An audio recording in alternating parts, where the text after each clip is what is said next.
juga dipercaya di gereja saya sebagai pengurus yayasan di sekolah hampir 20 tahun gitu ya. Cuma waktu itu saya juga nggak bisa ikut MPK karena saya masih bekerja. Dan saya merasa ada panggilan di dunia, di panggilan saya itu apa gitu ya. Apakah satu waktu, nah apalagi satu kesempatan saya baca buku The Purpose Driven Life. Ada yang pernah baca Rick Warren bukunya The Purpose Driven Life. Itu kemudian satu waktu ada teman saya majelis senior baru pensiun aktif di gereja. Suatu waktu tiba-tiba baru mengunjungi orang rumah sakit. Kemudian kita lagi bikin acara Purpose Driven Life itu di gereja kami. Dia pulang anterin udah besuk pulang, anterin pendeta juga pulang. Dia malah nggak enak badannya, terus dia istrinya seorang dokter dan tiba-tiba karena istrinya lagi sibuk dia duduk di atas, dia pas suruh minum obat apa yang di bawah lidah itu ya karena ada serangan gitu, terus meninggal gitu. Nah saya baca buku itu, saya baca tuh ada tagline di The Purpose Driven Life. Untuk apa kamu ada di dunia, kan begitu ya di bawah. Waduh, saya bilang kalau satu hari saya belum pensiun nih, dia udah pensiun baru lainin berapa tahun, dipanggil Tuhan gitu. Wah, saya pikir ini adalah saya harus mikirkan kembali. Saya berkali-kali ya sering ikut. Saya kebetulan trainer di kampus di mana bank saya bekerja. Saya juga certified untuk 7 Habits. Dan saya sedikit jadi ditanyakan juga, apa sih sebenarnya the purpose itu life kamu gitu. Jadi seperti itu. Nah, akhirnya saya menemukan ya waktu usia 45 tahun saya mengajukan pensiun ini di tempat itu, tapi ditolak karena masih oke. Kenapa alasan ditolak? Saya juga nggak mau berhenti begitu aja karena saya sudah mengabdi hampir 20 tahun gitu. Jadi akhirnya saya mengajukan, baru disetujuin 4 tahun kemudian. Di situ saya udah beri license training dan segalanya untuk supaya saya persiapkan dirinya karena saya merasa saya punya panggilan disiplin consulting and training dan saya ajukan desain dan sebagainya. Tentu suatu keputusan yang kita ambil karena saya merasa itulah rencana Tuhan. Roma 8 bilang 8:28 selalu mengatakan bahwa kita harus bisa, kalau kita mengasihi Tuhan, kita harus tahu kita itu apa yang Tuhan maukan dalam hidup kita. Seringkali kita bingung. Kadang-kadang mungkin apa yang saya kerjakan saat ini bukan semestinya yang Tuhan mau kita lakukan. Jadi saya akhirnya memutuskan apapun yang terjadi saya ambil. Karena semua fasilitas saya kembalikan ke perusahaan. Ya, segala apa saya kembalikan. Dan terus terang orang tua saya juga bingung, ada masalah apa? Nggak ada. Cuman saya merasa 4 tahun kemudian saya baru disetujuin. Ya, setelah kayaknya nih orang udah 49 gocap nih, kayaknya udah boleh dilepas gitu ya. Jadi saya akhirnya dapat persetujuan. Nah, situ saya mulai bergumul sebagai seorang consulting and trainer, tapi tentu tidak mudah. Ya, karena apa? Dulu segala sesuatunya dibiayai perusahaan, segala fasilitas ada.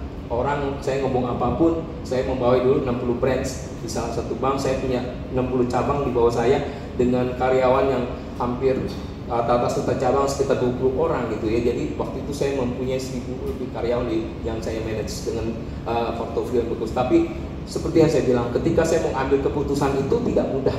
Tapi saya percaya bahwa yang penting Tuhan mau tanggung saya sebagai apa. Nah, saya sudah cukup melayani lama di gereja sebagai majelis saya di GKI. Di gereja ini buat saya Ukrida tuh udah cukup saya paham. Bahkan pertama kampus saya kuliah dulu, saya mau kuliah Ukrida masih di Gunung Sari dulu. Saya di Bungur, Pak. Saya GKI Bungur dan saya mau, tapi akhirnya saya kuliah di Untar, ambil S2 juga di IDI, dan saya merasa saya punya ambil license training dan saya merasa itulah panggilan saya sebagai seorang consulting and trainer. Ya, consultant and trainer. Jadi situ saya mulai usaha sendiri, tetapi memang tidak mudah. Tapi saya percaya ketika kita tahu Tuhan panggil kita melakukan apa, pasti ya. Sekarang kita baru bisa bilang dalam Roma mengatakan, sekarang saya baru Tuhan turut bekerja ya dalam setiap kehidupan kita ya. Bahwa waktu saya mau pensiun, anak saya yang paling besar itu sempat bilang, "Pak, aku baru 15 tahun, aku belum SMA gitu ya. Aku selisih 45 saya ngajuin." Dia kaget juga, yang cewek SMP. Aku masih mau kuliah loh, Pak, katanya. Jadi saya akhirnya berani, tapi saya berdoa sama Tuhan, Tuhan pasti akan turut bekerja dalam setiap apapun yang saya lakukan. Sekarang kalau saya kebalik lagi tanya gitu ya, anak saya sekarang yang besar, saya cerita dia sekarang bisa CEO di salah startup, yang perempuan juga kemarin sempat dapat beasiswa bekerja di profesional juga, kadang sekolah di Amerika S1 S2. Saya berpikir itu kalau saya benar-benar mengandalkan kemampuan saya nggak bakal akan bisa seperti itu. Tapi seperti kalau kita mengasihi Tuhan dan kita tahu apa yang kita harus lakukan, Tuhan akan cukupkan kita semua. Sehingga kalau saya bilang senang, tapi kita kadang-kadang ngomongnya baru sekarang, dulu waktu itu, ya kan? Biaya bensin nggak bisa klaim, ya kan? Rawat mobil harus sendiri gitu ya. Kemudian punya kantor, tiba udah buka kantor, nggak ada klien gitu ya. Udah keluar sewa ruko dan sebagainya. Disitulah saya merasa bahwa Tuhan, dan akhirnya saya juga tadi Pak Anton, kenal Pak Anton, saya duduk dulu di FGB seperti ini, mungkin tahun 90-an. Waktu masih ada Pak Andreas Nawawi di Sport Club.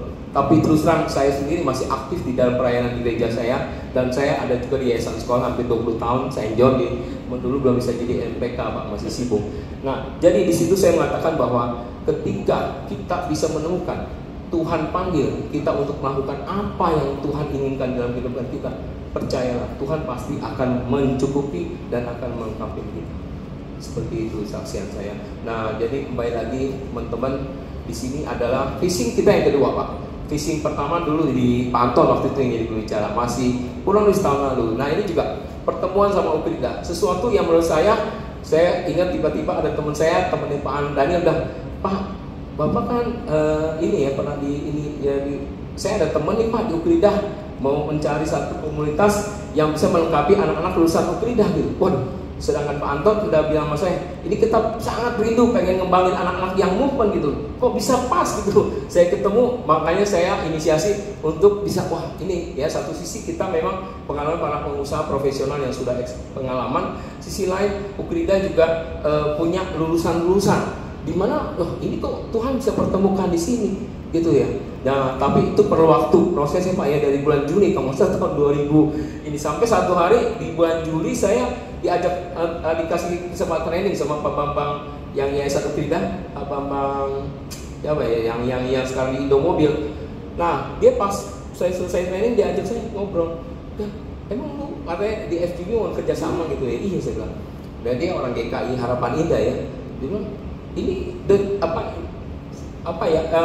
denominasinya apa? Saya bilang enggak, kita bukan gereja, tapi kita kumpulan para profesional gitu. Jadi ini kan gak masalah ajaran dan sebagainya, tapi kita interdenominasi dan kita lebih kepada persekutuan full gospel, itu adalah para pengusaha dan profesional. Jadi akhirnya pun kita baru bisa agreement Januari ya Pak ya, Januari tahun ini. Jadi ini adalah bagian akhirnya kita pun bisa bikin chapter ini, dan sangat mengharapkan nanti akan lahir chapter di Tanjung Duren profesional.